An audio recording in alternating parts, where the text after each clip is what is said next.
one of Franco's ministers found a solid logic in Franco's persecutions. The repression was aimed at preventing any possible reaction from any communists or socialists still at liberty in Spain or living abroad in exile, in case they returned to Spain, to turn the situation on its heels and take power again.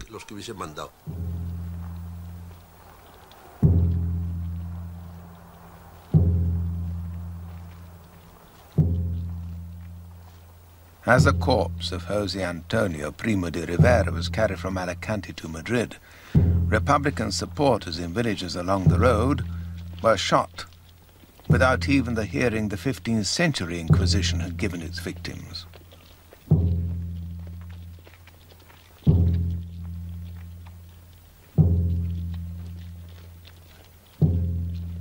Franco was hammering Spain into a political monolith without opposition. The Falange, which had stood for a revolutionary fascism, had already been forcibly integrated into an ultra-conservative one-party state. But the dead José Antonio, the charismatic leader of the Falange executed by the Republicans, was now appointed patron saint and martyr of the new Spain.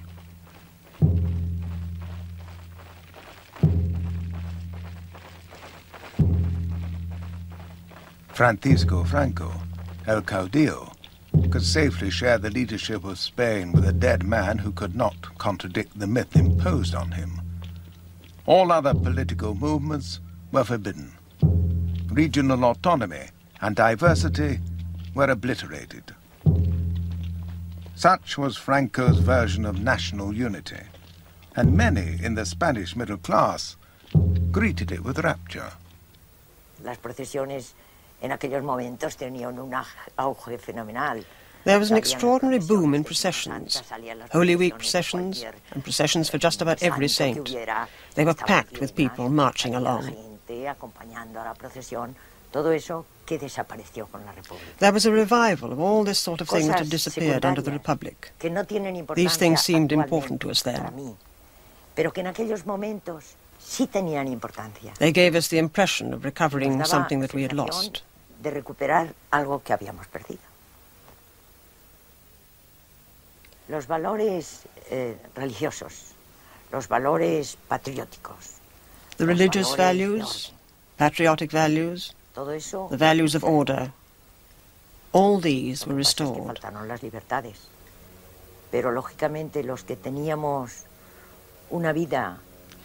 There was an absence of freedom, but logically, those of us that had well-ordered lives, those of us who were professionals and saw things from the personal viewpoint only, we felt very much at ease and happy.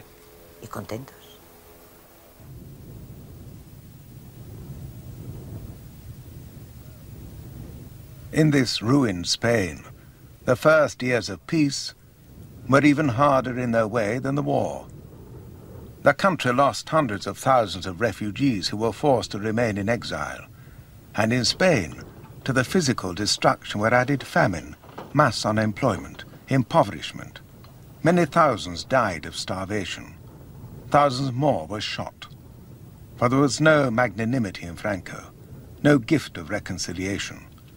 And nationalists everywhere at every level became infected with their leaders' lust for revenge. What happened in masterless matters happened throughout Spain. The Moliner family had worked this plot of land for many years. Juan Moliner was a young man in 1938. He and his family were socialists.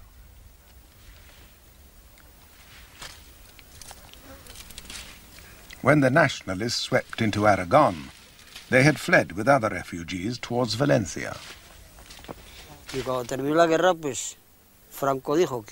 And when the war finished, Franco said we shouldn't be afraid to return to our villages. And of course, since we weren't guilty of anything, we came back. When we arrived here, they arrested us. They wouldn't even let us out of jail. Moliner's father was imprisoned by the local Falange, who now controlled masterless matters. Juan was never to see his father again. 40 years later, the memory of his death still pains him. Of course I remember.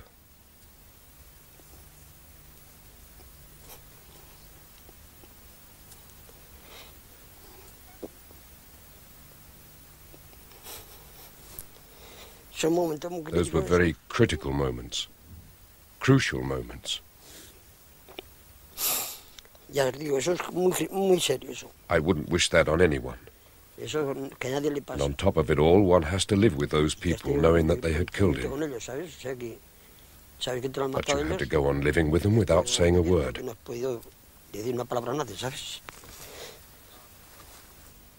After every civil war, hatred is the real survivor, stifled behind closed doors, hidden in neighbors who avert their faces on the village street. The poison trickles down the years. So it was in Spain, where almost every family had a hatred to nurse. And yet, as time passed, locked minds began timidly to open again. As my children grew up, they used to chide me because I'd been a Franco supporter. Mum, how on earth could you support Franco? I think that he saved us. How can you say that? Then they began bringing me books and books and more books, and I started to realize that it had been terrible, that there had been as many monstrosities on this side as there'd been on the other side, because I already knew about the other side. But I didn't know what had happened here.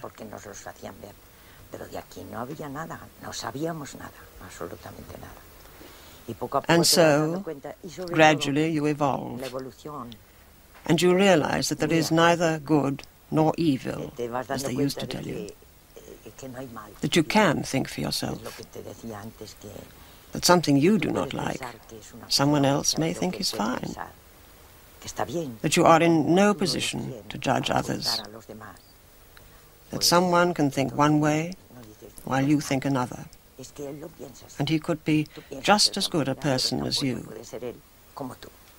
That is what my children taught me.